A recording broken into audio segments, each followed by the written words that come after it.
നാഗഭൂഷിത പദങ്ങളും ചടുലതാളമോടു തിരുനടനവും ഭസ്മഭൂഷിത മുരസ്ഥലം പരിണചർമ്മവും മണിഗണങ്ങളും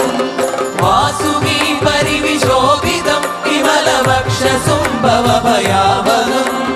ചന്ദ്രശേഖര തെളിഞ്ഞു കാണണം അന്തികേ മമ സദാശിവ നീലകണ്ഠതപ നീലകണ്ഠവുമതിൽ കുളഞ്ഞു